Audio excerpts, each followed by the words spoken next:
Knightline is brought to you by the Dever Team, your source for New Smyrna Beach real estate and everything else New Smyrna Beach. Go to www.thedeverteam.com and call UCF alumni Travis Dever for all your New Smyrna Beach needs. 386-690-1636. That's 386-690-1636.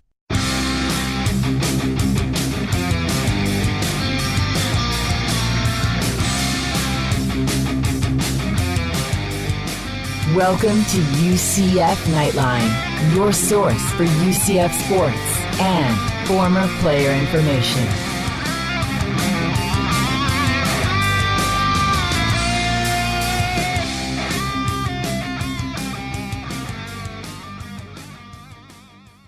Hello, Night Nation. This is Andrew Phegley coming to you from the 1148 studios, and this is Knightline 174 from the award-winning Knightline Sports Network.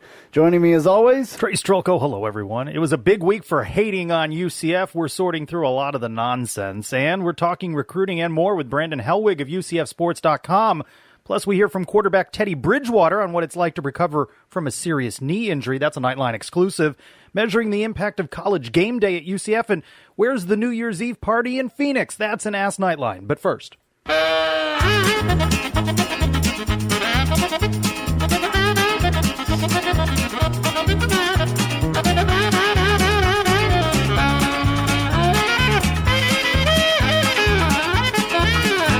All right, well, that was the theme from the Benny Hill Show. It brings back a lot of memories from my childhood right there. If you don't laugh at the clowns hating on UCF this week, it'll just drive you crazy. This week, we're reacting to a bunch of topics in the news, comments from Paul Feinbaum to Florida's athletic director and everything in between. There's a cup over here. There's a Fiesta Bowl cup from the 2013, or actually 2014 Fiesta Bowl there. What do you think of that cup? You like that? I like the cup. What do they call that, where you move it and the image changes a little bit? Yeah, whatever they call that. Against Baylor, back when the Tostitos people were sponsored. Now it is the PlayStation, and all the players got PlayStations this week. They had to know when they were going to that bowl. They were like, ooh, heck yeah. That might be a good bowl gift. Heck yeah, that's awesome. All right, so in here are 12 topics from the week written down on slips of paper. Okay. Some are naughty. Some are nice. See the holiday theme? Yeah, I see. Kind of going on there. So you draw one, and I've got some notes. It may reference a quote. It may reference. It may be a positive thing, and we'll go through the topics of the week. Yeah, hopefully you can read my. Oh boy. Paul Feinbaum. Paul Feinbaum. Let me find my Paul. This was random, by the way. I did not look. You did not. I just randomly picked out Paul Feinbaum. We'll throw that right on the floor of the where 1148 studios. Where it belongs. Yes. In fact, maybe I should get the shredder going back. Here, hold on. Talk for a second. I got to get this. Okay, well, I'm going to set this up. That you got a shredder, do you? Yeah.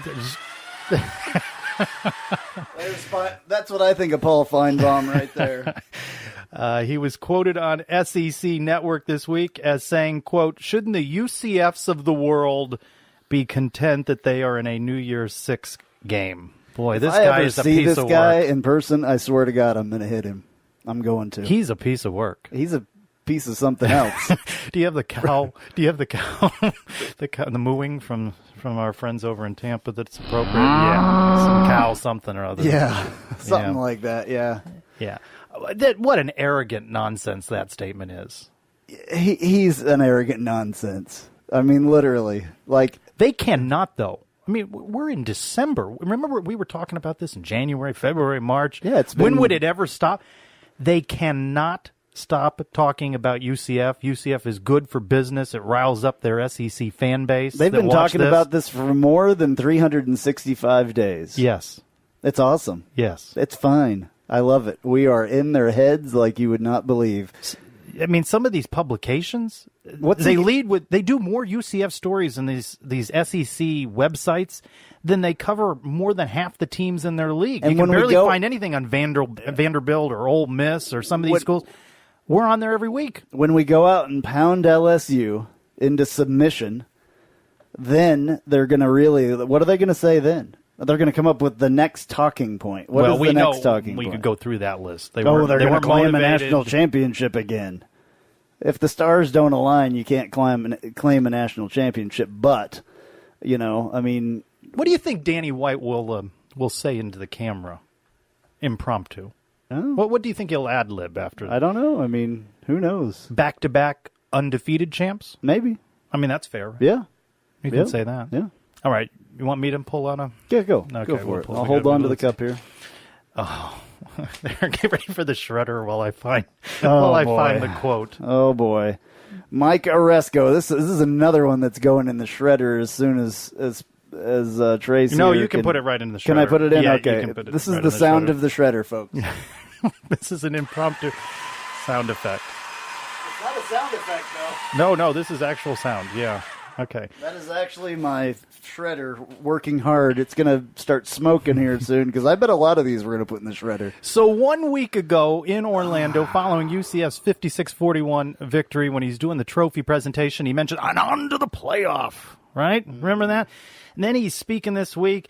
Dennis Dodd of CBSSports.com, quoting Mike Oresco, "Is the playoff giving opportunity to everyone it's supposed to?" And I can go on with these other Mike Oresco quotes that you probably have heard, throughout the week. My question is, where was this all season long? Yeah, a little bit too late.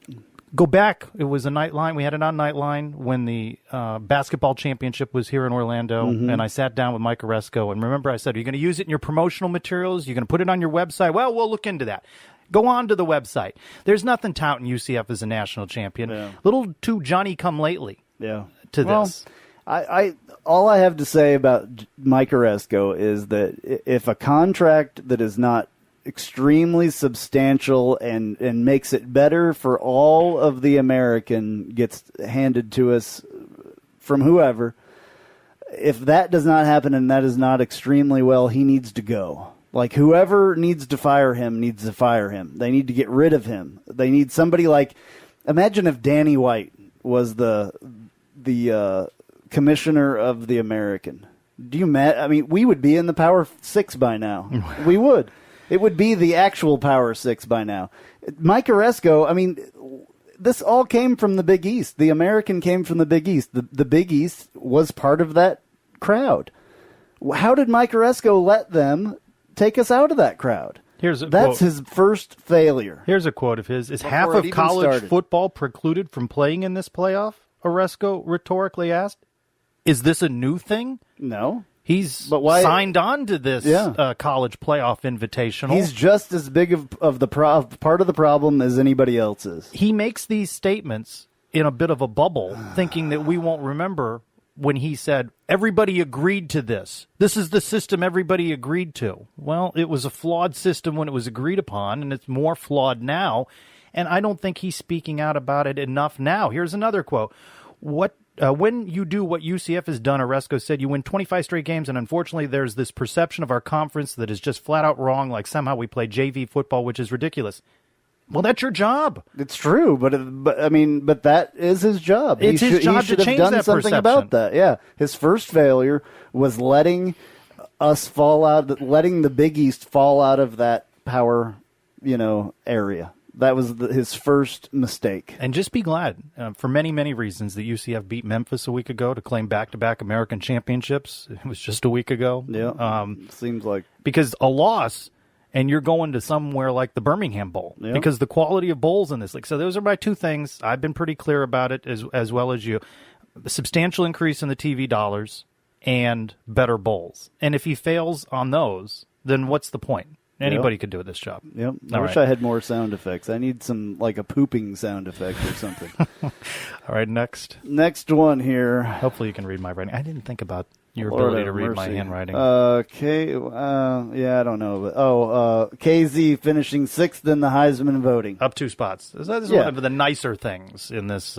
We won't put that shred one in that. the shredder. No, that one good. won't go in the shredder. That one. Where do you think he would have, if he doesn't get hurt, do you think he's higher than 6? I think he would have been higher. He wouldn't have won it this year. No. Because his performance, the numbers on the offense were down a little bit, even though it still got the job done.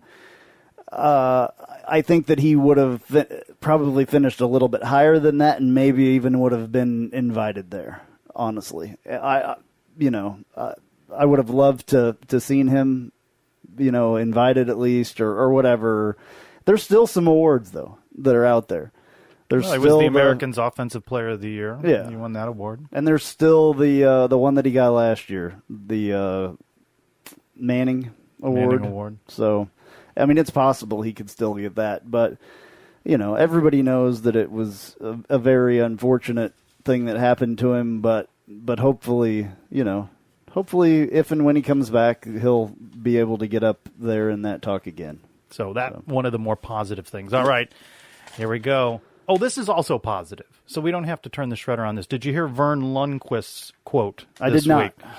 CBS Sports Radio, Vern Lundquist, the legendary broadcaster. Yeah, legendary. Quote, somehow I'm going to live long enough to get the University of Central Florida with an undefeated season into the playoff. That's my life's mission. They've won 25 in a row now. I think there should be room. That's his life's mission. Well, that's good. I mean, that's incredible, actually. That's a guy that you want, somebody like that behind you. So for every Feinbaum, though, and there are a lot of those bombastic blowhards, here's a guy like Vern Lundquist. Bombastic blowhards. It's hard to awesome. say, by the No, way. that's awesome. But no, this is a legendary broadcaster who sees the inequity Well, in I think this that system. there's quite a few of them that aren't really talking too much that see it. I bet all those ESPN guys that were down here for game day see it now. Yeah, I they've bet been a all of little. them. I don't really have any of them on All right, I'm the naughty list. pulling one more out here. Let's see. How many of these do we have? 12. Okay. One for each yeah. victory. That's right. Yeah, some naughty, some nice. This is a good one too. Mac Loudermilk Milk Holder of the Year. Yeah, how about that? That was awesome. And I was watching that. I actually watched just because, I was hoping that one of You our watched players him? would get something. And I was there. I was watching when he came up, and I should have got the clip from that. Dang it. I should have recorded that so everybody could hear it if they didn't. But it was pretty good. He said that he was an extreme athlete, so it was funny. It was his little speech was completely like Mac Loudermilk. Well, you remember his the post he had a couple of weeks ago where he talked about it was an honor for him to hold his balls for for Matt Wright. And I actually went up to him. Did I tell you this? I don't know if I said it on here, but I went up to him. His parents were having a tailgate, and all the senior players, most of the senior players were there. And I went up to him. He was sitting, actually, having some food after and maybe some other stuff because he's 21. But I walked up to him. Oh, hey, look, it's the guy that holds the... And Matt Wright was sitting right next to him. And I was like, look, it's the guy that holds his balls. And he laughed. Well, continuing that theme, Caleb Perez, the long snapper, senior long snapper, in response to Mac winning the award, posted on Twitter, extremely honored to have you hold my balls. Yeah. So there's a theme. They're his balls too. Yeah. So there's a whole Caleb Perez, man. He has an interesting story because he came to UCF and I think that he tore his ACL his first year. He was a linebacker at first. And Caleb Perez? Yeah, and then they turned him into a long snapper, which was kind of weird. That's interesting. Yeah, very cool, though. All right, we've gone through some of the nice ones. We're going to have a naughty list. Oh, well, now this is nice, too. Oh, good. Well, Dick Vitale. You know Dick Vitale. Oh, yeah, absolutely. Let me find He's another, guy that just is a legendary broadcaster. He more of a basketball on guy, his own Twitter. He said, quote, please let's get off this screaming about UCF football must play a stronger schedule. Really? They want to play anyone, exclamation point. Danny White AD will play anyone. Give the kids a break. Come on, big boys. Give the Davids a shot. Come on. You can hear in his voice. Come on. What were you thinking? Here's another guy who is influential in sports broadcasting for many, many Him years. and Jerry Steinfeld almost have the same voice. That was my impression of both. So come Speaking on. of impressions, what's with Adam Eaton on the Sons of UCF and him doing this Trace Trylko impression? Well, I don't know. You're obviously I didn't think I was... I thought you were more. You're very influential on him, obviously. I thought you would be more easy to... the raspy voice. I thought I don't know. Maybe he'll pick on me one of these days. I feel bad that he hasn't picked on me, actually. At least we're not cows of the upset. week. Exactly. Some of these people, by the way, in this Fiesta Bowl Cup are cows of the week nominees at the Sons of UCF. SEC commissioner. This one goes straight to the freaking shredder, yeah, too. That'll give me a chance to find the SEC. So This is not a sound effect. No, this is actual real-time. Real-time shredding right here. This is the SEC commissioner this week who took a shot at UCF. What's this guy's name? Sankey. Let me find his first name. Here's this guy. Greg Sankey. Sankey. S-A-N-K-E-Y. What do you think they called him in high school and when they were making fun of him? I don't know. He recommended UCF look, quote, inward to address strength of schedule issues that have held back the Knights in the college football playoff. So rankings. it's our problem. So is what he's saying. trying to shift this to UCF. Yeah, interesting. That's basically what he was trying to do. Well, is shift it to UCF. Yeah, they all try. I mean, they try to make it all our problem. His further quote, I don't think there are simple solutions necessarily, Sankey said. There are solutions. One's going to have to evaluate their circumstances fully to make those decisions. My observation is there is a need to look inward. Another jackwagon. That's all I have to say. All right. Okay. Here we your go. Turn. That's, appropriate segue. Jackwagon again? UF Athletic Director Scott Strickland get the shredder hot. not agreeing to a home and home. Get the shredder ready. With UCF. Well, this has worked very well being positioned here in the 1148 we need to do this studio. with Ask Knightline questions from now on, too. Some of them can go in the shredder as well. No, I'm just joking. University of Florida Athletic Director Scott Strickland said he would be open to scheduling a football game or series with UCF, but would not agree to a home and home. So he wants the same sort of nonsense that he's got with the Cows, which, by the way, he's got a 2-for-1, 2 in Gainesville. The Cows have agreed one. They've got a bigger stadium. They got an NFL stadium. As we all know, they do not have an on-campus stadium. And that will definitely not be a home game. And the demands that Florida has on tickets, 25, 30,000, whatever it is. I mean, it's more than the 3,000 allotment that UCF would give. And Danny White's been very clear that, UCF needs the revenue from these home games. About $2 million, it's been reported, $2 million. Are these schools, the Floridas and the like, paying UCF $2 million? Where does that check come from in the $2 million? And any talk of a neutral site game, which I'm interested in, but it can't be where it financially benefits Florida. I don't like neutral site games. I could see one at Camping World Stadium in Orlando. Yeah, but that just gives more room for their fans. I mean, for Florida's fans. It would be a one in Gainesville, a one at UCF, and a one in the Citrus Bowl. That's fine, I guess, but they need to figure out a way to really split the revenue then. I mean, or whatever. I mean, they've got to have some revenue. And Danny White was pretty clear that it's not. I love Danny White. Danny White not fair. Danny White is my president. My AD. I put it on Twitter the other day. So Strickland went on to say, I'd vote for him for anything. We do home and homes with the like of FSU and Power 5 leagues. We haven't done any home and homes with non-Power 5 teams, and I don't think we would start that. Well, but I'd love to schedule the Knights in a game. Well, then do it. Put your money where your mouth is, my friend. Is it your turn or mine? It's my turn. And precious few left here. This is good, too. Okay. This goes right along with Strickland.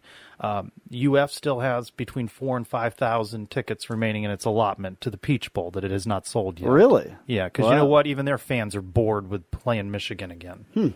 Well, that's good. And you know what? UCF set a record for selling out the Peach Bowl. Yeah, well, I mean... And what would UF and UCF in the Peach Bowl? The game would have been boom. They would have been sold out instantly. It would have been insane. But, whatever. I mean, it will sell Whatever out. Happens it will with sell that. out and all of that. But the people aren't jumping. Here is pure positivity right here. Josh Heupel. Josh Heupel. Not only the contract extension, which we talk a little bit more about with Brandon Helwig coming up. And Brandon, it's funny how the season goes along and you don't realize, well, we haven't talked to Brandon in 3 months. I know, because it was a preseason look. So Brandon gives us the recruiting, talks a little bit about the season. Was it only 3 months? It seems like so much longer than that. But the other news is the Football Writers Association of America, in conjunction with the Sugar Bowl, announced 8 finalists for the Coach of the Year, the Eddie Robinson Coach of the Year Award. And that includes Coach Heupel. In alphabetical I thought that he order, should have gotten the Home Depot Coach of the Year. Well, how about he didn't even get the American Coach of the Year? That's and crazy. Fickle got it. That's so crazy. Fickle got it in the American. Heupel's up for Coach of the Year nationally, but he can't win it in his own league. That's crazy. That's the crazy. Finalists, I will tell you, I think Bill Clark of UAB's program was dead 2 seasons ago. And they had to rebuild it. I mean, it's unbelievable and he stayed when they were disintegrated and didn't leave. And he's up for it. Brian Kelly of Notre Dame, Jeff Monken of Army. That you can win 9-10 games at Army is that's really good for a service academy. Yeah. Lincoln Riley of Oklahoma, Nick Saban of Alabama, Dabo Sweeney of Clemson, and Jeff Tedford of Fresno State. So, really, no Brian Kelly that won. Yeah, he's on there. Brian Kelly. Okay. Yeah, Brian Kelly's on there. I must have been looking at the shredder. My main beef with Heupel is that he didn't win the American Coach of the Year. That's crazy. I mean, how hard? We talked about this with Kyle. You've talked about it. But how hard is it to come in after last season and do what they did?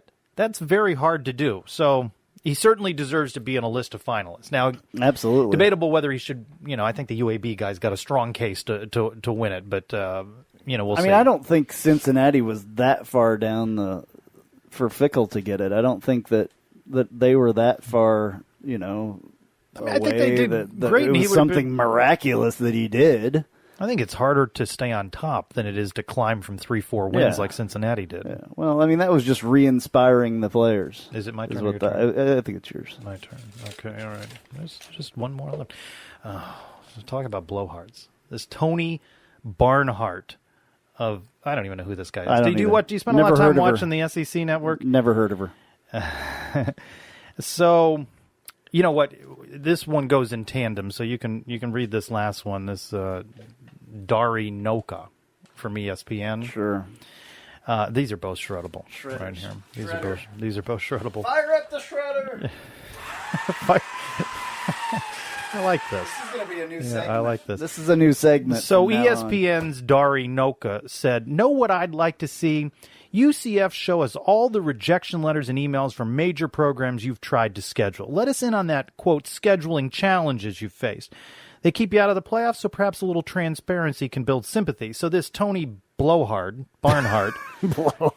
responds to Dari. How about this at ESPN Dari? UCF's AD make a list of 10 Power 5 teams he wants to play. Call an offer to play each of them on the road with no return game. If they say no, offer 2 road for 1 home. And if they still say no, offer 3 for 1. Nope. What a bunch of clowns. Is the Benny Hill music still there? This is nonsense. SEC Network, guys. Yeah. Come on. Yeah. It's ridiculous. Why would Danny White publish a list of rejection letters? I think he should. I would love to see him. I would love to see that. So, but he's not going to do that. Get one of those, those file boxes that they carry in for the big trials, and there's like pallets of them. Sometimes he needs to fill a bunch of pallets of boxes with crap or something and send them to him, along with the 10 or whatever. I mean, I don't know. Has anybody ever been asked to do this kind of thing? No. It's Who ridiculous. Are these people? They think that they're somebody, but they're not. None of us know who they are. I mean, I've never heard of any of them. I will tell you, I've heard of Dari Noka because I watch ESPN. Is that a woman? No, a guy. I've never heard of her. I don't watch the SEC network, Sounds so like I've a woman's name to me. never heard of this Tony Blowhard.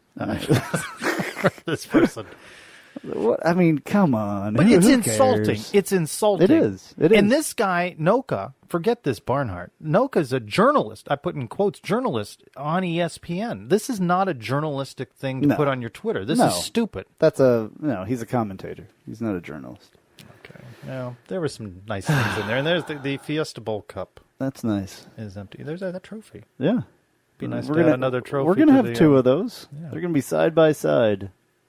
Going to have all those American trophies that we've got now and the Fiesta Bowl trophies, back-to-back Fiesta Bowl. No, not really back-to-back Fiesta. No. For us, it would be back-to-back Fiesta Bowl champions. Every time we go, we win. Every time we go, absolutely. All right, well, thanks for playing along. It was, a little fun. Something. That was a good thing. To pass some time. At @Knight_SRQ sends us some love. Quote, "I just finished enjoying another week of your broadcast. Thank you." That's good. Okay. I like when we get a little love there. From Castleberry to Chicago and everywhere in between, Knightline, your source for the best UCF conversation continues in just a moment as we welcome back Brandon Helwig of UCF Sports. Why can I not say UCFsports.com? I don't know. It's a tongue twister. To talk recruiting and the season as we get you ready for the early signing period. That's next. Hey, this is Travis Dever, Kai's Real Estate, the Dever team, New Smyrna Beach. Your source for real estate and everything else New Smyrna Beach. Proud sponsor of Knightline and Knightline Postgame Live. Call me anytime at 386-690-1636. That's 386-690-1636. Let me show you my hometown, New Smyrna Beach, UCF's favorite beach. Go Knights and charge on. Spice up your company with homemade marketing services from Tasty Gravy Creative. Tasty Gravy serves up a menu of budget-friendly marketing, graphic design, and public relations services customized to your specific goals. Co-owned by a UCF graduate, Tasty Gravy can help refresh your brand, strengthen your online presence, or reinforce your company's message. Contact Tasty Gravy for help with your website, social media, marketing, advertising materials, and more. Visit tastygravy.com. The early signing period is right around the corner, and UCF coaches are busy on the recruiting trail. Let's talk about it with Brandon Helwig, publisher of UCFsports.com. Brandon joins us now on the Knightline hotline. Brandon, first, though, do you have your first-class ticket all lined up for the Fiesta Bowl in Arizona on New Year's? I don't know if it's a first-class ticket, but I got a ticket lined up. I mean, that was a real ordeal. I mean, you know, everyone who follows UCF, I mean, you kind of had an idea that it was going to be, you know, as long as UCF won the conference, there was a great chance it would be one of these bowl games. And if it was the Peach, you know, it's no big deal. It's Atlanta. I mean, you can fly it, you can drive it, you know, whatever. It's easy to get to. But if it was going to be Fiesta, it's a little bit more complicated. And, you know, it's funny. I don't know if anyone else was, but since about early to mid-October, I've been checking flights on like a near daily basis because on Southwest, you can book a flight, and then if, you know, you don't take it, you can always cancel the flight and retain credit, you know, for a future flight. So if something would have made sense to buy early, I would have done that for Fiesta. But tickets, it's not just they were expensive when we all started checking last week. They've been expensive to Phoenix the entire fall. So they were always sky high, and so I did a lot of stuff last Sunday, Monday, trying to figure out itineraries and whatnot. So right now I think I'm flying to San Diego on a nonstop early, spend a couple days there, and then I'll drive into Phoenix for the bowl week festivities, and then fly home for Phoenix. So I think that's what I'm doing. Based on what you're hearing, what do you expect? Strong UCF turnout, or perhaps maybe less than the last time out at the Fiesta Bowl? Well, you know, that's really tough to say. I mean, obviously last year Peach Bowl was amazing, and if it would have been Peach Bowl this year, I mean, that allotment would have been sold out. That would have been tremendous buzz from Florida fans, UCF fans. I still don't know why that game didn't happen, regardless of what the Florida AD wants to put out there. But as far as Fiesta, I don't know. You know, it was one of those things where, you know, 5 years ago, it's funny. A lot of people would have thought at that time, you know, this is it. This is the pinnacle. This is the peak of UCF football. And now it's like, well, you know, UCF's gone undefeated back to back, been to another New Year's Six bowl game. So, you know, just with the price of everything, it's almost hard to. I mean, I thought I spent a lot 5 years ago going out there, but I can't remember what it was. But the flight might have been $500 total. Flights this year, like for most people, seem like they're like, you know, close to $1,000, if not more. So I have a hard time seeing a great crowd, but it looked like they did so good. I mean, it seemed like a good amount of people are going, but obviously you would have been loved to play in the Fiesta or in the Beach, where, you know, UCF could have easily taken over that stadium again. All right, well, we haven't talked to you for a while. We haven't talked about this football season at all with you. I think the last time we talked to you was maybe a preview or something like that. I think so. Brandon, it happened again, 12-0. You know, I mean, it's really hard to believe that can happen again. I mean, when I kind of sat down before the season and just kind of figuring out, you know, how good I thought this team could be, you know, it was tough because, you know, you don't really see anything, as far as preseason and practices, and it's a new coaching staff. You always wonder how that's going to work out, slight differences, and I gave hype on those guys a lot of credit even before the season started. I mean, just basing it off of what players were telling us. I mean, there was very little attrition from last year. I mean, I know players are going to say one thing in interviews, but they seem to mean it. I mean, everyone had bought in, and we're excited about the changes, particularly on the ease of offenses rolling last year, and that wasn't changing, but it seemed like players were really buying into Randy Shannon and on defense and what was happening on that side of the ball. And so looking at the schedule, I'm going down and I'm like, well, it's going to be tough to do it again, but I have to predict that UCF will win every game. I mean, I don't, a ball could bounce the other way. I guess it could have happened against Memphis early in the year, as we saw. But until these guys show me that they're not going to win them all, I'm going to predict it. So I wasn't the only one that predicted a perfect season, a perfect regular season. But just amazing to see it happen. I mean, was 100% confident that it would happen? No, but just to see it every week and just especially this past game against Memphis, I mean, you couldn't have asked for a more thrilling game. I mean, just with everything on the line and with what happened to McKenzie and Darryl Mack, starting off not the way anyone wanted to start off. You kind of wondered if the nerves were getting to them, the pressure a little bit with the turnovers, and then to produce that kind of second half the entire team had between Mack and the offense and how the defense pretty much completely shut down Memphis and Darrell Henderson. I mean, we've talked about this before. For all the amazing games we've seen UCF play, this year, last year, Fiesta Bowl year particularly, this might have been one of the most epic wins, the most epic comebacks. That Louisville game in 2013 kind of harkened back to that one too. But I mean, this was definitely one of the most memorable games I have ever seen. Well, let's dig into the recruiting talk a little bit. If you'd gone back a couple of weeks ago, you'd have probably said, boy, this team needs a quarterback to back up Mackenzie Milton in the future. And then, of course, Mackenzie goes down.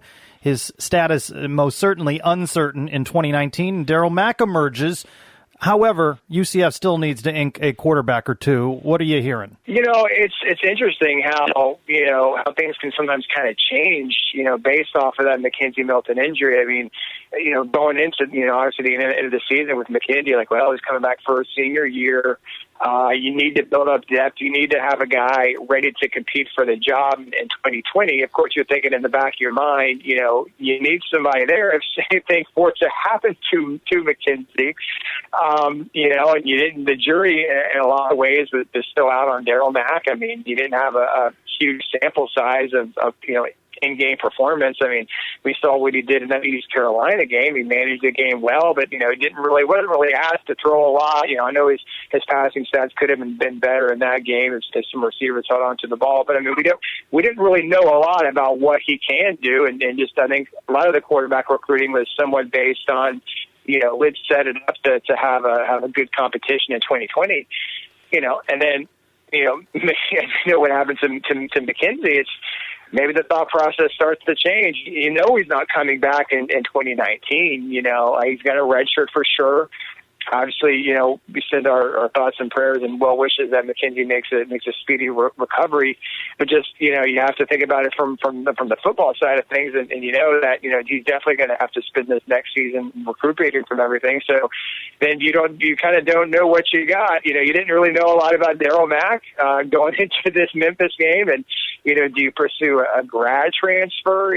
Somebody who could, obviously be eligible to play right away. I mean, we've seen that, a lot of schools, go that route. Washington State got Gardner Minshew, came from East Carolina. He obviously had a great year at Washington State this past year. There's a lot of focus. Kelly Bryant transferred from Clemson a couple games into the season, and he just decided to commit to Missouri last week. I know Jalen Hurts has been mentioned, but so you just kind of wonder, do you go after a grad transfer now? Then you see what happened with Darryl Lindsey. You see the game that he had against Memphis, and you have to feel a lot more confident about what kind of quarterback you have there. So, I'm not entirely sure that I know for a fact what UCF is going to do. As it stands now, there are no quarterbacks committed to UCF in this class. They had an early commit from Charlie Dean out of the Tampa area. He did not have the greatest senior season, so he was cut loose. and UCF has been recruiting. Ironically, the quarterback that replaced Mackenzie Milton at Miami High School, Dylan Gabriel, he came in for an official visit the week of the Navy game. And, he had been committed to Army early on in the summertime. He broke ties with Army a few weeks ago, and I guess his name is kind of blown up a little bit. He was at Georgia this past weekend on an official visit. We'll visit USC next weekend, and then decide after that between UCF, Georgia, and USC. So that's a high school player that's in the mix. He could enroll in January. There's another guy that materialized in the past few weeks, was actually a quarterback that the previous Frost staff had recruited a little bit out of Stout, Florida. His name is Jordan Travis. He's from the Palm Beach area. He initially signed with Louisville and was a true freshman at Louisville this season. And, people follow college football, Louisville didn't have the greatest of seasons. They fired their coach and just hired the new guy from App State. But Jordan Travis declared his intent to transfer a few weeks back. He visited UCF the weekend of the Cincinnati game, so he was there that entire day. He saw game day. He was going on a golf cart before the game, so he kind of got his visit then. He's also considering USF. The only I don't know if it's called an issue with him. The only thing with him, but now that you ideally like to have guys that can compete and play right away, is that based on what we think the rules are, he would have to sit out next year transferring from Louisville. Of course, never say never on that. Noah Vedral played quarterback at UCF last year, transferred to Nebraska, and then somehow got immediately eligible a few games this season this year. Not sure how that happened. Maybe the NCAA is being more lenient with things like that. So you never say never that Jordan Travis won't be eligible next year if he does come. But right now it doesn't. You just have to wait and see what happens there. So those are some names in the mix. I wouldn't be surprised if there's a grad transfer that materializes. Sometimes that's tough to kind of predict because, grad transfers means guys have to graduate wherever they are. And so sometimes that can happen later on. Sometimes guys maybe have to be enrolled at their school through next spring and maybe early in the summer. Like, when Trey Neal left UCF this past year, he had to finish up both summer schools at UCF before he could leave and enroll in Nebraska right before their practice started. So those are some names. I know those guys are working hard at that recruiting office at UCF, and I'm sure we'll see some news maybe between Dylan Gabriel and Jordan Travis, maybe somebody else here within the next week or two. I mean, I was just going down the list of commitments that are on the Rivals site there, your site on the Rivals. Who on that list are you most excited about or hear the best things about? Let's see here. Well, it really, what you need is, I guess, to kind of say what you want to be excited about is a defensive line recruits. Because when you look at the team this year, UCF graduates almost every impact defensive lineman as it stands now. And then you got Tristan Hill.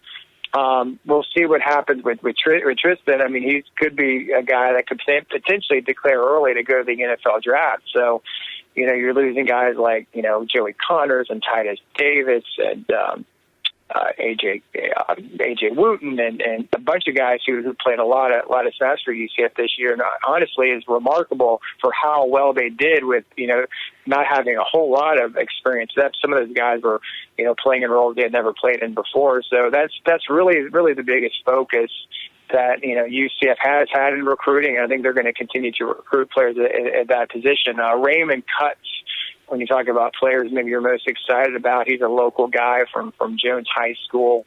Had quite a few offers when he committed to UCF a few months back. I know everyone's excited about him, and some of these defensive linemen, they're going to have to play immediately just based on numbers coming back, and that would be one guy I would point to.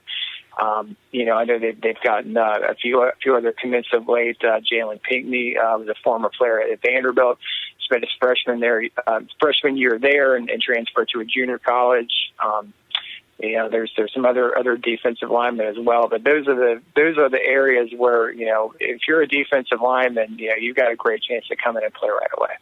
Some big names leaving on the offensive line as well. Wyatt Miller, Tyler Hudanik.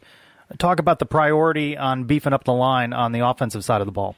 Yeah, it's almost a similar scenario, and even Jake Brown. He technically could have one more year of eligibility left, starting right tackle, but he walked at senior day a few weeks back. From what I understand, his football career is over. So there's some guys you've got to replace there. There are some junior college guys that UCF recruited last year that they're kind of hoping can compete at those tackle spots. Trevor Elbert, Josh McMullen, those were guys who are on the roster this year. They continue to look for, junior college offensive linemen as well. This year, they got a commit from a guy named Kalik Washington a few weeks back. They've obviously got several offensive linemen committed. I guess the big news, recent news last week was an Adrian Medley, an high school offensive lineman from the Panhandle area. He was really one of UCF's very first offensive line targets, this past spring and summer. He committed to Texas A&M and had been committed to them, I think, since around the June period. And he announced last week that he was breaking ties with the Aggies and Jimbo Fisher and would be committing to UCF. So that was a big flip on UCF's side, and he was actually in town this past weekend on an official visit. Yeah, he's like the highest rated player as far as like the rating goes. He's 5.7, it seems like. So that's exciting, and a guy flipping from Texas A&M to come to UCF, that's personally exciting as far as I'm concerned. So Trace was telling me there was a flip to maybe that other school over there. Kind of interesting. UCF had an offensive lineman named Dustin Hall, committed since last summer. And, I knew he was seriously considering South Florida, which, I don't really know the reasons why, but, he apparently took a visit over to Tampa this weekend and this morning announced that he was decommitting from UCF and going to South Florida, which is, I don't really know his personal situation. He's kind of from that, Southwest Florida area, south of Tampa. So, maybe he wanted to be a little bit closer to home. Obviously, UCF wouldn't be that much further, but, South Florida would be closer for him. Maybe he saw with all the linemen UCF's bringing in, maybe he didn't think his path to the field was going to be as quick maybe at USF. I don't know. It was a recruit that UCF, from what I understand, they still wanted him. It wasn't like a guy they were dropping. I did hear that, head coach Josh Heupel did do an in-home visit with him last week, so it was surprising to me to see that happen. It looks like these offensive lineman commits are big, too, as far as a little bit of a different offensive lineman than maybe Frost wanted when he was here and recruited. That fits what Josh Heupel wants to do with running the ball, as far as I'm concerned. Yeah, that's something that I did hear, going back to last spring when this staff really started recruiting for the first time in terms of having a full year to recruit, that Heupel likes, a little bit bigger guys than what Frost had recruited here. We'll see how it works out. I know you've kind of referenced ratings, and you're talking to a guy that, works for a side who's made a name on recruiting rankings. I don't pay very close attention to him, to be honest, because there are so many examples through the years, and you guys know it too, where guys come in and they've got 2 stars or they've got no offers or minimal offers, and they end up being, some of the best players to ever play at UCF. Some of them go to the NFL and get huge contracts, like cornerback AJ Bourget. When he came to UCF, he was a 2-star. He had one other offer from Louisiana Monroe. And, there's countless other examples. Bruce Miller, who played at UCF, was Conference Defensive Player of the Year. He had 1 AA offers. So sometimes when you look at some of these things, I know everyone wants to see where everyone's rated. Are they 3 stars, 4 stars? What is the class ranked? And, while we do kind of pay attention to it, at the end of the day, when they arrive on campus, it really doesn't mean a thing. Yeah. No, I agree with you there. Got to talk about all 3 phases of the game, as Coach Heupel likes to say every week, and some big names, seniors that will be leaving on special teams, kicker Matt Wright and punter Matt Loudermilk notably.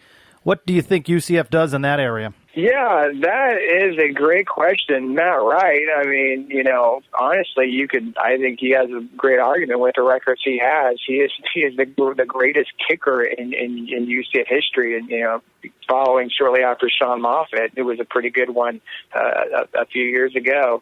With their, scholarship limitations these days in terms of, it used to be, maybe you kind of hear about, I think maybe 1 year Ole Miss signed like 35 players and all these shenanigans with SEC teams over-signing. The NCAA kind of curtailed that.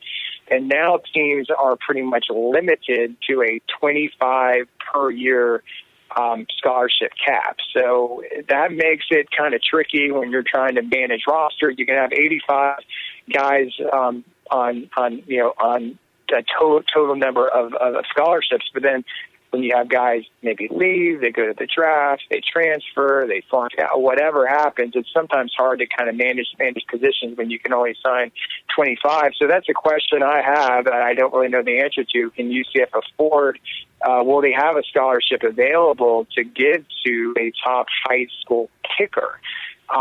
There is a guy, one of the top kickers in Florida named Zach Sessa. I don't have the thing in front of me. I think he's from Venice, Florida. I think that's where he's from. I know he's kind of been UCF's top target there. I've heard that there's a good chance that he's come and maybe he can walk on at first and then put on scholarship later. But that's the direction I think UCF is going to go in. But as far as I know, he hasn't announced anything to say he is coming to UCF. On the roster, we've got a kicker and a punter. So Connor Piazza and Andrew Osteen. Do you know anything about them? They're freshmen this year. I don't really know a whole lot. All I've heard is that UCF feels more comfortable with the punting situation that they currently have on campus than they do with the kicker situation, where maybe they felt like they needed to recruit somebody else. But yeah, we've never seen these guys. It's going to be interesting because we've seen 4 years of Mac Loudermilk, 4 years of Matt Ryan, and Caleb Perez has been an excellent long snapper the last couple of seasons as well. He's never lost a game. So it's not just, those guys, punter and kicker, they're going to be replacing the long snapper as well. Yeah, we got two of those on the roster, it looks like there, so we'll have to see about that. Well, my guess is with the way Coach Heupel runs practice, you're not going to see much of him during spring ball either. You're not going to get to see much. All right, so 25 straight wins, back-to-back American championships, back-to-back New Year's Day bowls. It's certainly the greatest time ever in the history of UCF football. Is Coach Heupel and his staff, from your view, in advance of the early signing period, capitalizing on the greatest time ever in UCF football history? That is the great question. You would like to see, UCF finish strong here, and it's kind of interesting how, things have pretty much flipped now in terms of the recruiting calendar with the early signing period. And obviously it was, first weekend of February for years and years. So, you had the ability to play your season, focus on a bowl game, and then have more than a month before the February signing day. But it's gearing up to the early signing period, which begins on December 19th. It's going to be more important, possibly, than the final one. There are some big names continuing in the mix. I didn't mention them earlier, but there's a top corner from Miami named Jarvis Brownlee. He has been committed to Miami for the past few months, and I'm not exactly sure what he's going to do. There's been some rumors that, he's seriously considering flipping to UCF. He took an official visit this past weekend. He's been posting stuff on social media, Twitter and Instagram and everything from weekend. You would love to see UCF be able to close with a guy like that. There's going to be another visit weekend coming up this upcoming week. Not entirely sure of who all is going to be there. I know Demarius Good, who is a player from here in this Orlando area from Lake Brantley High School. He was a top target early at UCF. He had committed to Miami, who wanted him to play corner, and he actually decommitted from Miami, I think, in early November. I think he prefers to play offense, which is where UCF was recruiting him. And he's visited Baylor and Pitt these past 2 weeks. I believe he's scheduled a visit at UCF this upcoming weekend. So there are still some names out there. There's only one, but, you would hope that UCF would be able to close strong with some guys, perhaps like Jarvis Brownlee and Demarius Good. Talk a little bit about what you know about this Josh Heupel extension. I haven't heard a lot about it. I haven't seen any numbers or anything. Maybe you know something that we don't. I mean, I can understand completely why he got an extension. He just took the team, 12-0 again. So yeah, a little bit more. I mean, frankly, I just was wondering when it was going to happen. It's pretty much standard practice. It's been standard practice. It's not just because he had the perfect season. If the coach does well, usually in the next year they'll add another year on to the contract. They've done it the past 2 years with Johnny Dawkins. They've done it with the women's basketball coach. They've done it with Greg Lovelady at baseball. So, they usually UCF likes to be able to tell players they're recruiting that the head coaches are under contract for a full 5 years, which is what the initial contract was with Josh Heupel. You will see a slight bump in pay, actually more than slight. He had been his first year here. He was making $1.7 million, and he will be making $2.3 million in this new contract, which is more than what Frost was making in his second year. Frost was at an even $2 million last year. Of course, if Frost had stayed and not gone to Nebraska, he was in line to get an extension that would have been much more than that. But technically, Heupel is making more than it will make more than what Frost made last year. Okay, well, I guess the silly season of college football is kind of on now. Did you hear any rumors of Heupel's name being in there? I know that people are freaking out and they're worried again. It was nice though after the American Championship to not have a press conference with the coach that's moving on someplace else this year. But was there any news or anything that offers that maybe Heupel had gotten? You kind of mentioned it. I'll comment on that first. It was. Last December was absolutely crazy between Frost leaving and all the drama of the championship game and winning that game and having him pretty much head back for Paxford, Nebraska, leaving the stadium on a private jet for Lincoln, and all the coaches were all gone, and they were all recruiting for Nebraska that night, and then all the drama coming back to coach and how that's going to work, and then Heupel's hired, and then it's kind of awkward. I don't miss that at all, okay, in terms of what happened last December, but yeah, it was interesting. I don't think Heupel's name was really in the mix for any job. UCF structured the contract last year that there would be a fairly hefty buyout, to a school if UCF were to pretty much hire Anthony School to hire Josh Heupel these first few years. And, I think Heupel made it pretty clear when he was interviewing with Danny White last year that he wanted this job. He wasn't looking to, do well for a year or two and then leave at first opportunity. I don't necessarily believe Frost was either. It just was the perfect timing with his alma mater, having an opening. I don't think Frost thought he was going to be here 2 years and then leave either. But it's, as far as the actual contract, though, it's actually, UCF's a lot better protected. Let's put it that way. If the school wanted to come and hire Heupel, but I don't think he was really in the mix, and I don't think he wanted to be in the mix for any job. I think he understands he's got a pretty good job right here. What is interesting, and I don't know how much of this is really legitimate or not, but quarterback coach Jeff Lebby is sort of being linked in some respects to offensive coordinator jobs. I'm not entirely clear of what exactly. I know that there's been some Tennessee sites that said he has talks with their head coach about their offensive coordinator opening. There's been some other reports that Kendall Briles, who was at Baylor, the son of Art Briles, he resurfaced at Houston this past year as their offensive coordinator. He's sort of the hot name right now when it comes to teams that need an offensive coordinator between Tennessee and Florida State. I know there's been some rumors today on the Florida State side of things that Kendall Briles is their top target. And I don't know where some of this stuff starts, but it's been speculated that if Kendall Briles were to get one of these jobs, he would want a say in terms of offensive staff. So some people have wondered, could Jeff Lebby be a guy that Kendall Briles would want to hire at a place like Florida State? The other thing, it's not just they have Baylor connections. Jeff Lebby is Kendall Briles' brother-in-law. He is married to Kendall Briles' sister. So you kind of wonder if that's something, and that's just something that's kind of been popping up in the last 24 hours. I don't know if there's anything to it, but I do know between Tennessee and Florida State sites, they're kind of buzzing right now about the potential of Kendall Briles and Jeff Levy. And I imagine that'll be something that gets clarified here within the next few days. I think it's been reported that I believe Taggart was interviewing Kendall Briles somewhere this afternoon. One more opportunity for these Knights to go 1-0, Brandon, channeling our inner Josh Heupel there.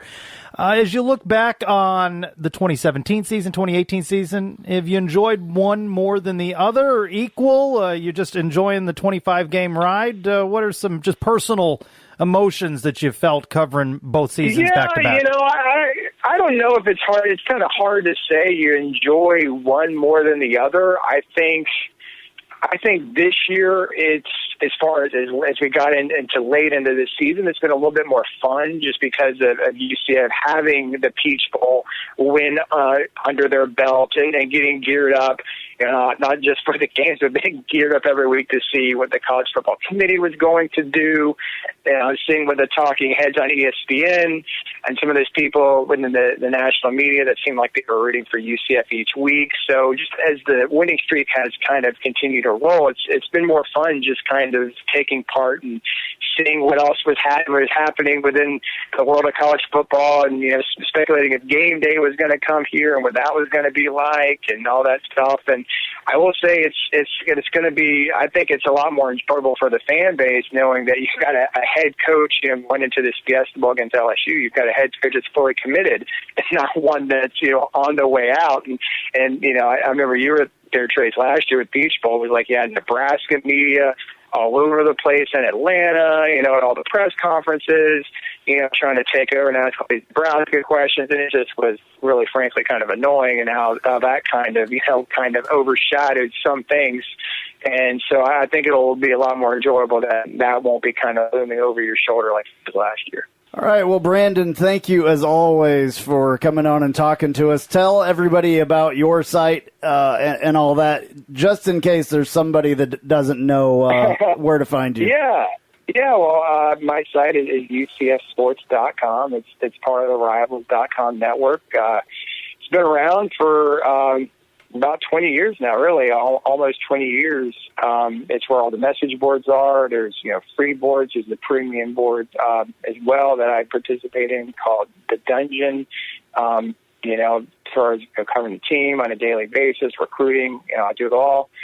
There's currently a special, which I believe will run until the early signing day mid-December, is that if you sign up for an annual subscription to UCFsports.com, you get a $99 free gift code to use in the Rivals gift store, which is basically Fanatics. If you go to Fanatics online, it's basically their selection of merchandise. So you basically basically your subscription can be paid for if you just basically use that for UCF gear on Fanatics. So that's a special that's going on right now, and if you go to the front page, all that information is there at UCFsports.com. Awesome, man. Well, thank you. We will talk to you soon, hopefully, and at least Trace will see you out there at the Fiesta Bowl. All right, guys. Thanks for having me, as usual. No better guest to have on before recruiting periods than Brandon Helwig. Love Brandon Helwig. What do you think? I mean, you got to capitalize on 25 straight wins and back-to-back American championships. Absolutely. We will. I think they've got some surprises for recruiting, I think. There's some surprises. They hold some stuff. They hold some stuff pretty tight to the vest. So. Coach Heupel was definitely compromised last year, coming in right before the early signing period. This is his big first recruiting class, really. I mean, because that one, there was not time to have a real recruiting class. So this is Randy Shannon and his first big recruiting class, and I think they're going to make some moves here. I think it's going to be good. So you think the Randy Shannon signees come in the early signing period, or does he is second half Randy? Does he show up for the regular one? They're going to wait for the second half, I think. Oh, boy. Hey, there's this thing you wrote on here at candystore.com, survey of favorite candy in each state reveals that Snickers is Floridians' favorite candy. I'm not a big fan of Snickers. my question is, I'm from Kansas. What is Kansas's favorite? Kansas is peppermint bark. What about Missouri? Real close. Oh, okay, that's a different page. I knew you were going to have Sorry. Starbursts. Starburst. Okay. Well, what's your favorite? I mean, what's your favorite candy? Reese's peanut butter cups. Really, that's mine too. Yeah. Believe it or not, I like the trees the best. And the Christmas time, they have the trees. The trees are awesome. I bought for work today. I bought eggs at Easter and the bunnies. They just look like them, but I bought a big bag today to bring into work of the M&Ms, the peanut butter M&Ms. Oh, yeah.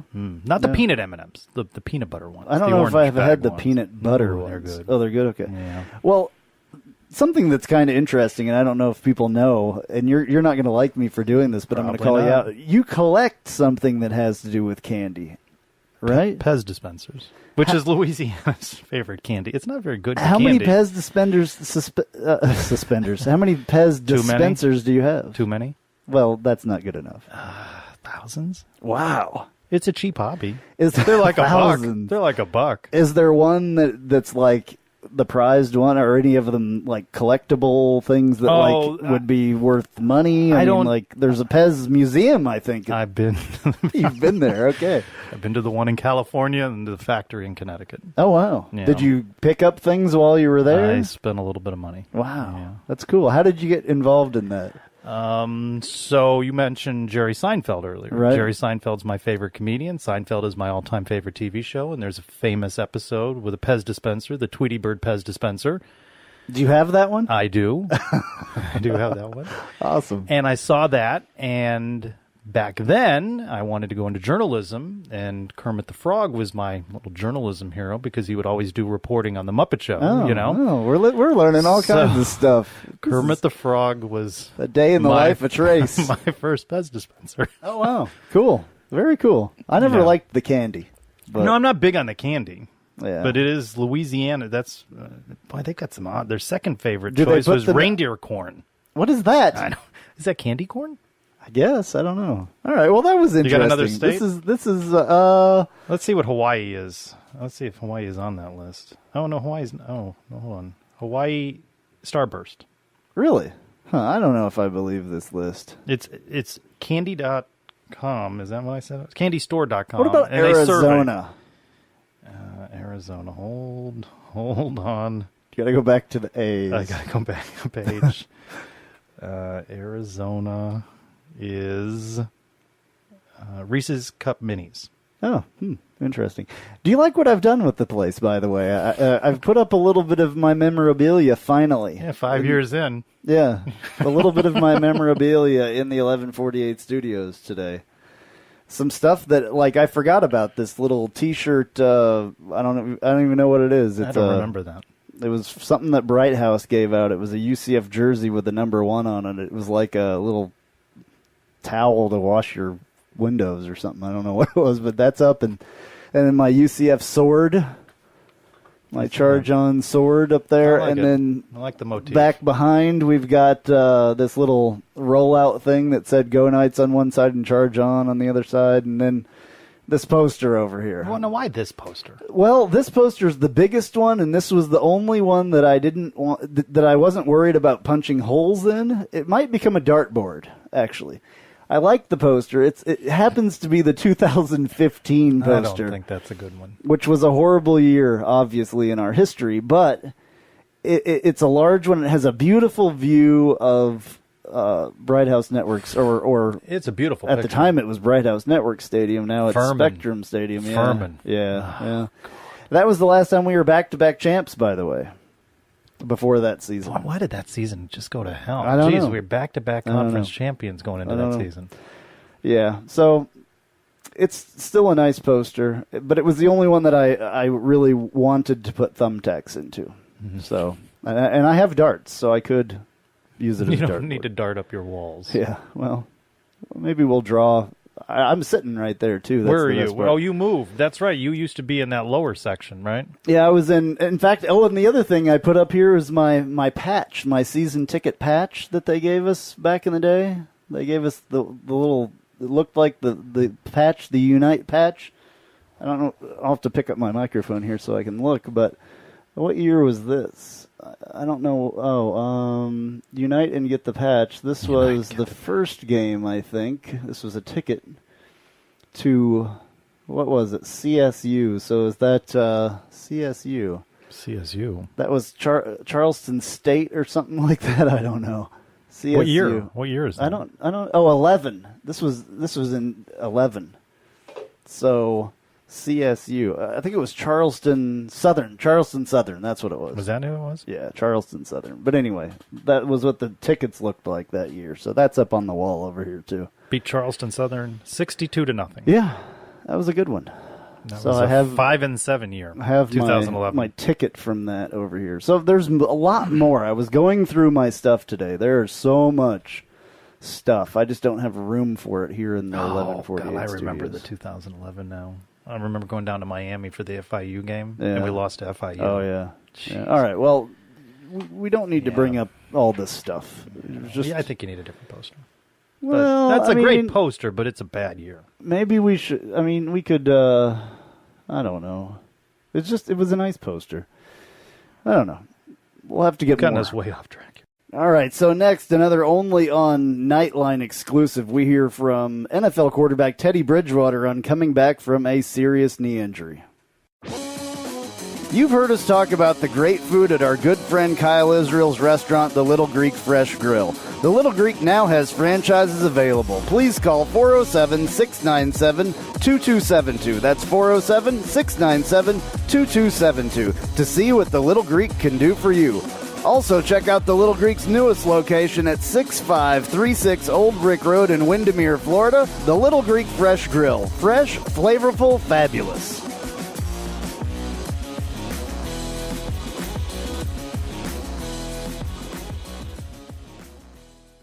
As our thoughts continue to be with Mackenzie Milton and his comeback from a knee injury, we wanted to hear from someone who's faced a similar long road back. Back in 2016, you may remember former Louisville quarterback Teddy Bridgewater suffered a non-contact injury back when he was a member of the Minnesota Vikings. Now, his damage included torn ACL, dislocation of the knee joint, and other structural damage. And the recovery, about 19 months. Yep. He was with the Vikings. He's now a member of the New Orleans Saints. He backs up Drew Brees. Our man in New Orleans, CST's Paul Boron, spoke with Bridgewater about what may lie ahead for KZ. All right, guys, here with Saints quarterback Teddy Bridgewater. And Teddy, unfortunately, you're well aware of what Mackenzie Milton's going to go through. What are the next few months going to be like for him? It's going to be a real grind. And, my prayers are with Mackenzie, his family, his friends, his team, UCF family. It's going to be a real battle, but from watching him compete on the football field, I know that he's a competitor, and I know that this will be a challenge that he'll accept with open arms, and every day won't be sunny, and there'll be some dark days, but those dark days are what's going to get you over, the hump, and what's going to get you through this. So just got to put your head down, control what you can control. Don't read articles. Just commit to your rehab, commit to making yourself a better person, and the rest will take care of itself. What is the hardest part, the physical rehab or the mental part of it? I think everyone is different. For me, I think it was more so the physical part of just, pushing your body to limits that you didn't know exist. And when you're able to do that, you're able to open your eyes and say, man, I didn't know I was able to do that. So you get to check the little milestones off the list. And, you just take it one day at a time. So like I said, for me, it was a physical thing, a physical battle, and I was able to overcome it. So, my mental was always good. Never lost my faith. So everyone is different. Hopefully this can be a breeze for Mackenzie, and he can get back out there and continue playing football. All right, Teddy Bridgewater, thank you very much. Back to you guys in the Knightline studios. That was awesome that Paul did that. Absolutely awesome.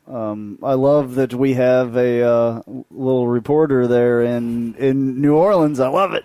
Well, in bed in the best city to have one right now for Night We Nation. got a lot of people on that team, so very, very cool. Very cool. And the Saints beat the Bucks today and Sunday in Tampa, and it means they've clinched playoff and all of that, which means Brandon Marshall, as long as he sticks on the team, is going to the playoffs for the first time, as That's amazing. Traquan Smith. It's amazing with the teams that he's been on that he hasn't ever made it to the playoffs. That's crazy. Traquan's doing a great job there, too. Yeah, neither Traquan nor Brandon any touches today, so I don't know if they're still recovering from some injury situations there, but possibly nothing in the stats. Possibly.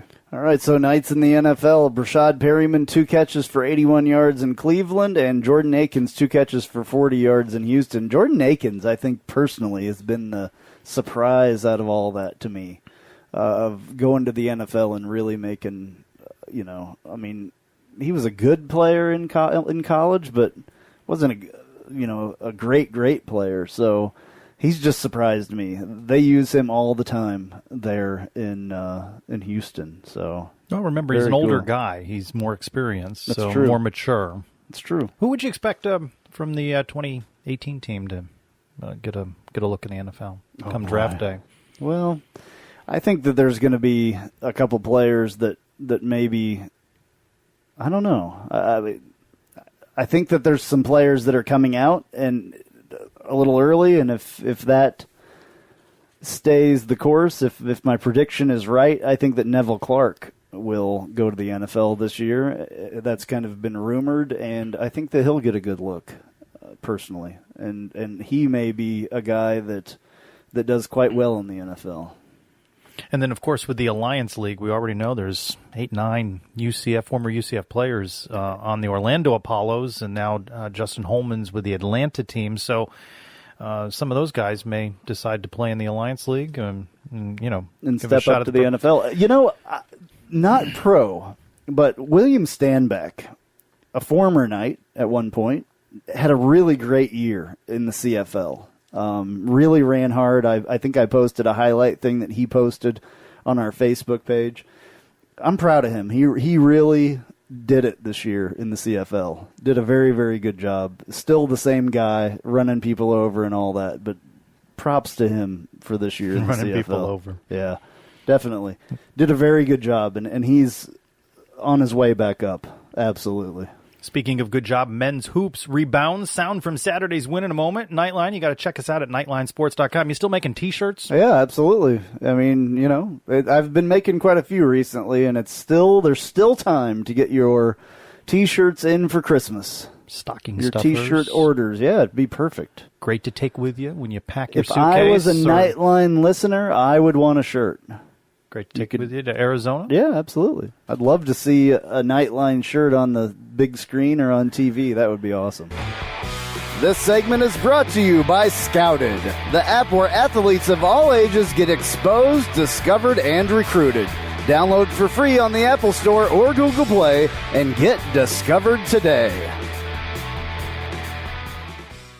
Men's basketball rebounds from its overtime loss at Missouri, returning home and beating Grambling State 70-45. A big key to Saturday's victory, turning things around on the boards. Here's head coach Johnny Dawkins. That's been an emphasis of ours as well, wanting to rebound the ball better. I thought a number of guys, not just our bigs, but some of our perimeter guys really stepped up. I thought Frank gave us a big lift. I think Aubrey, improved it as far as rebound the ball even more for us this game. And we need that from our perimeter. I think when you become a good rebounding team, it's because your guards are really good rebounders. And I thought even Beach, I think, got an offensive rebound put back today. So those things are things that made me happy in watching our guys compete. By the way, Coach Dawkins notched his 50th victory with UCF, fastest to 50 for any coach in UCF's Division I era. Wow. Saturday's win, senior B.J. Taylor led the Knights with 21 points. I think we came out ready to play the second half. Last game against Missouri, we didn't have the same energy and effort for two halves that we need to. So I think this game, a big thing for us was making sure we came out second half with that same energy and, trying to hit them in the mouth and, get us off to a good start that second half. Now, it was newcomer Frank Burtz who provided a spark off the bench, snagging 8 points with a pair of threes. He, by the way, little bit nervous, first time in a post-game press conference. Coming off the bench, it takes a lot of energy to come off the bench and bring that spark off the bench. Just a great feeling, honestly. All right, and with the win, UCF is now 7-2. Well said, well said. Taking a look at your Knightline planner. Men's basketball stays home Tuesday, December 11th. First tip with Georgia Southern at 7. Men then back at it with Stetson. They're coming to the UCF campus Sunday, December 16th at 3. Women's basketball hits the road at Duquesne Wednesday, December 12th at 7 o'clock. All right, ho, ho, ho. This week, UCF student-athletes took part in the annual Night of Giving, taking kids in need, shopping for the holidays. Nicely done, Knights. Where's the New Year's Eve party in Phoenix? That's in Ask Knightline when Knightline 174 returns. Hey, Night Nation. It's Adam from the Sons of UCF. Be sure to check out our show every Wednesday only on the Knightline Sports Network. Now, back to two guys who probably won't be Cow of the Week nominees, Andrew and Trace. Ask a Knightline is brought to you by Chad Barr Law. Chad is a UCF alumnus and diehard Knights fan. Chad Barr Law handles auto accident, slip and fall, and personal injury cases. Call Chad today at 407-599-9036 for a free consultation. That's 407-599-9036. Armor up and call Chad Barr Law today. It's that time for Ask Knightline, where we answer the questions that you pose to us on our Facebook page or via Twitter at hashtag Ask Knightline. From BBLOUT on Twitter. What do you make of the Heupel extension? The downer in me thinks we did this because he's already getting looks and drawing interest from other teams. Help me feel better about this, as he has certainly earned it. It's standard stuff. Yeah, we talked about it a little bit with Brandon as well. It's just normal to do that, and I'm glad they did it. He deserved a boost in the salary and everything else, so it's good. I hope that Heupel is here to stay. Wonder if his assistants will get corresponding raises as well. I would think so. I mean, I'm sure that's in the contract. Hopefully they put a little bit more money in the buyout or whatever in there, too. So, at me and Angus, two questions. I heard we paid UF $100,000 to get out of playing them. What were the circumstances surrounding this? That dates back to 2007, and that was the year UCF opened their on-campus stadium. This is what published reports have talked about. UCF was playing at NC State and then wanted to open up with Texas at home, and that's some of what it was. But, that's a different era. And I don't know how much, UF fans want to make a big deal out of that we were afraid to play them. I don't really think that was the case. So we were scheduled to play them, and we paid to get out of the contract. We paid to get out of the contract. Because we wanted to do something different. Yes, yes. And the second question was, should we accept 2-for-1 deals at this point? If so, why? Why not? No, because it goes against the principle of what Danny White is trying to do. I think Danny White should stick to his guns. Anytime that someone goes and does something bold and then goes back on it, it doesn't make them look very good, personally. I think that when you do something bold, you stick to your guns, no matter what the penalty or whatever in that. You need to stick to. He needs to stick to his guns. We're not USF. We're not the cows over there. We don't do that. I support Danny White's stance on this. He understands the economics of those home games more than anyone else does, and certainly more than UF fans do on Twitter. I will say the likelihood we're going to see a Florida State or a Florida or an Alabama on UCF's campus anytime soon is not going to happen. But I'd like to see us ink deals with maybe the Ole Misses of the world and the Kentuckys and the Vanderbilts. They're schools we've never played before. Oh, we played Ole Miss many years ago, but maybe some of those lower tier SEC, ACC. We've played Boston College before. We've played NC State before. These are some schools that I think we've got the deal with North Carolina lined up, the one with Louisville lined up. So there's some deals like that out there to be had, and I'd like to see some more of those. I don't think that we should play those ones that we've already played. We've already played them. We need to go for the big ones. I just don't see that happening anytime soon, we'll they're see. going to agree to it. We'll see. At We Are UCF Family, what does the depth and recruitment look like with regard to the offensive line? We talked a little bit with Brandon about this.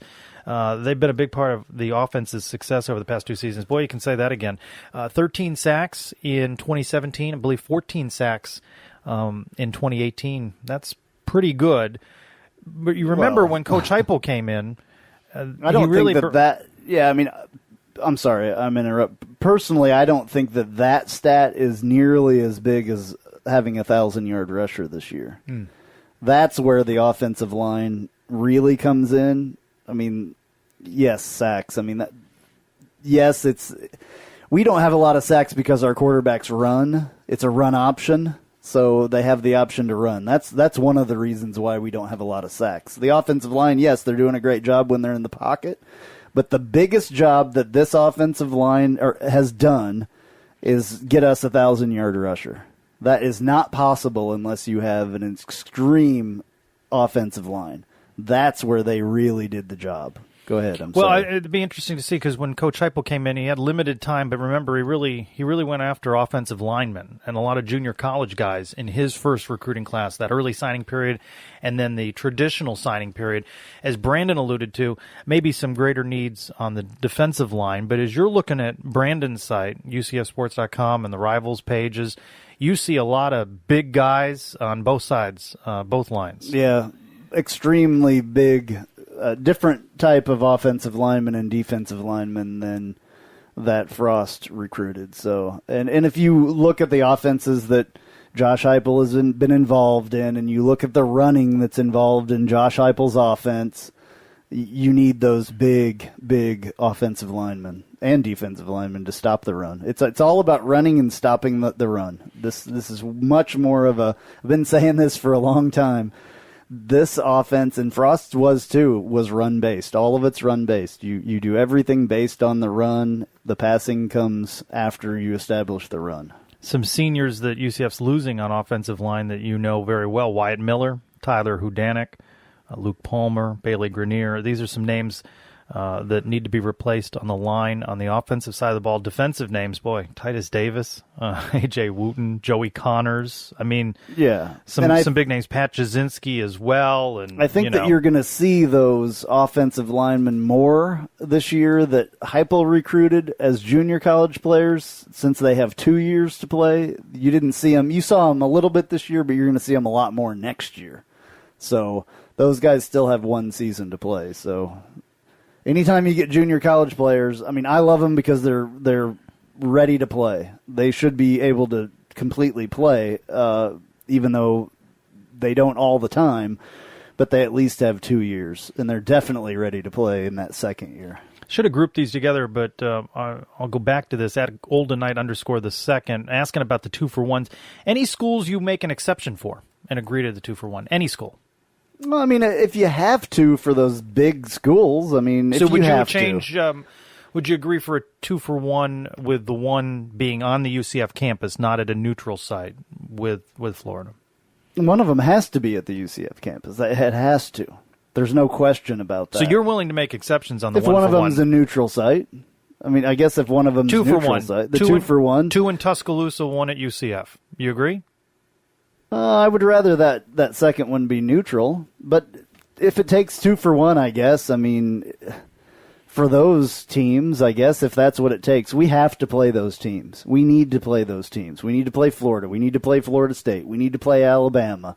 We need to play Clemson. We need to play LSU. Wow, we're getting to play LSU, aren't we? Getting that one coming up. Yeah, so. Tim on Facebook, kind of a medium to long-term question. To what extent can we attribute our success to a blend of O'Leary and Frost / Heupel cultures rather than just the recent coaches? Meaning, O'Leary was old school, hard-nosed, conservative, less fun, but having experienced that, then a more lenient culture has made those players better? ? I guess I'm wondering if once the O'Leary players are gone, will we continue our success with Heupel-only players? It's been interesting because the O'Leary era is gone, and you've got this odd blend. I mean, think about it. We talked about it on Senior Day. These guys have experienced a season where they didn't win a game, turnover in coaches, the unbelievable success of the last 2 seasons. Boy, really, when those guys are welcome back for 5th anniversary or 10th anniversary, they're going to get a big round of applause. I don't know if what's been the biggest thing, the more lenient culture. The culture has been the building the love between these players and making each one of them feel like the other ones are family. That's the culture. Scott Frost actually brought that culture. He did. I will give him credit for that. I think maybe if he's mentioning like lenient, you know, O'Leary had the grow beards, and all that. Maybe that's a little bit of a lenient, more lenient approach. But I agree with you. I think it was that culture of love shown. Again, not that O'Leary didn't care about his players, but he cared about being a disciplinarian. And, he was a jerk to a lot of players. I mean, he was. Any of those coaches, that old school coaching is done as far as I'm concerned. There's not a lot of that, and especially not here. That style of coaching, it works still in some places, but it wasn't working here, obviously, in 2015. That's why I'll leave that poster there, because we can point to it every time that we want to talk about something like that. In that 2015 year where the players laid down and quit because they did not want to play for O'Leary anymore, that's what, that's a prime example of how that coaching style doesn't work anymore. They wanted something different. Speaking of coaches, the American gets derided as not being as strong, but Temple's coach on the move. Well, all of our coaches going to go Georgia Tech. Places. Yeah, every year there's coaches that go places. Well, the teams aren't good enough, but boy, we want their coaches. Well, yeah. Yeah. And they finally, want the G5. The Power 5 wants the G5 to be a farm league for their coaches. Yeah. At @GoKnights_Paul J. Where is the UCF New Year's Eve party in Phoenix? I'm only aware of one from our buddy Carson Engel at CA Engel. He's promoting one at Hallie Hangar at the Scottsdale Airport. What do you think of the deal? $75 gets you 4 hours of top shelf open bar. That's awesome. That's a good deal right there. That's awesome.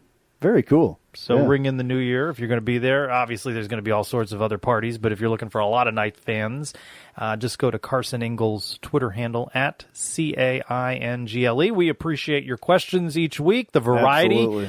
They certainly ebb and flow based upon the performance of the team. We didn't get any questions about second half Randy this week. See, there's no games. Yeah. I didn't have to post a Twitter poll about who would win the 2017. We still got one more football game to start talking about here soon. This was a good week to kind of decompress a little bit and talk about I was having anxiety because I was having anxiety because there was no UCF football on. Personally. Pick another state.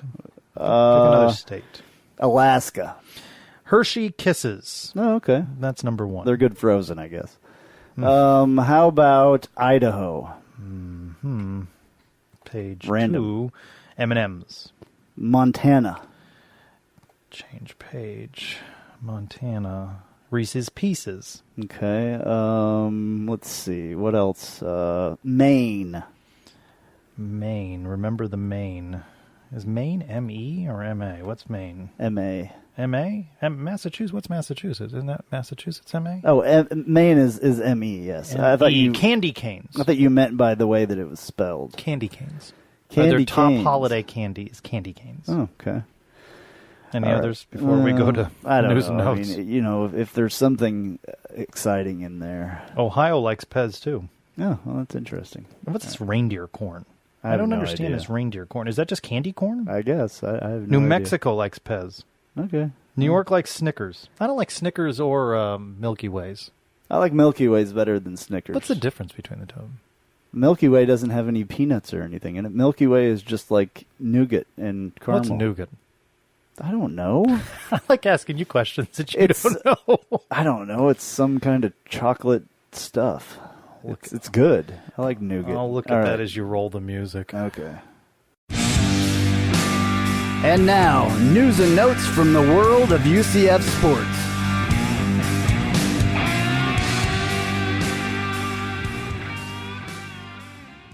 Now, before you get to the news and notes, an update on nougat.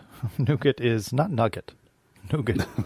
Candy made from sugar or honey, nuts, and egg white. Yeah, the nuts are ground up in it, though, I think. So, it's good stuff. Milky Way is a good one. Anyway, women's basketball, 7-1 now, beat Delaware 71-60, and they're second in the American. That's good. They're having a heck of a season. Yeah, are they ranked yet? No, they're getting votes. Good. But, it'd be nice to see them ranked. Volleyball, more kudos for libero Jordan Pingle and outside hitter McKenna Melville. The pair has been named to the American Volley Coaches Association All-Region Squad for the Southeast.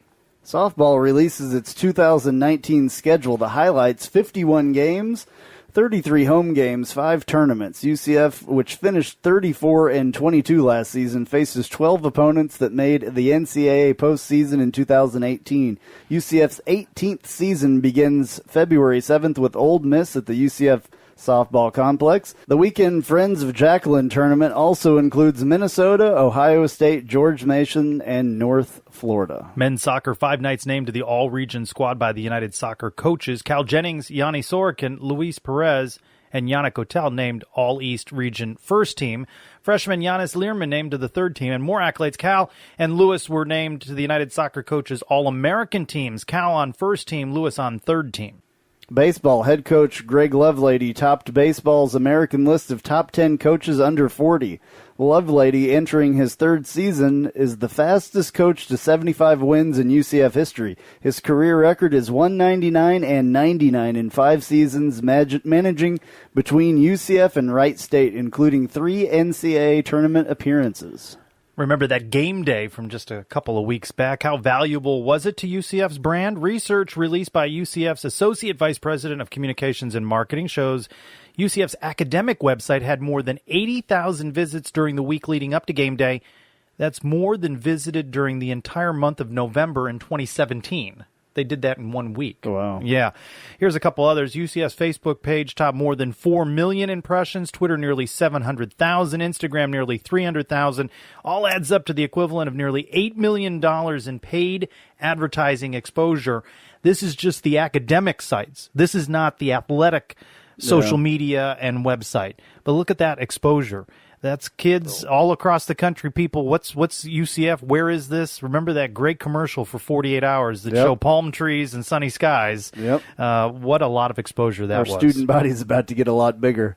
And finally, UCF student government is making travel to the Fiesta Bowl a bit easier for 158 students thanks to chartering a flight. Round trip costs $250. Man, I wish I could get on that flight. You got to show a student ID. And you got to show a address, ticket yeah. and various other things. They're not letting just any other schmo come up. But well, I'm that's sure a fun there's flight be, for those folks, though, huh? I'm sure there's going to be some schmo that gets on there that shouldn't be. Maybe I can stow away in a student's baggage or something. Yeah, you look like you blend in. I could shave the beard and all that stuff. That would cut hours off your look. Well, it actually makes a big difference. Anyway. When's the last time you didn't have the beard? A long time ago. Okay. All right. Well, this has been Knightline 174. I'm Andrew Phegley. I'm Trace Trylko. Go Knights! Charge on.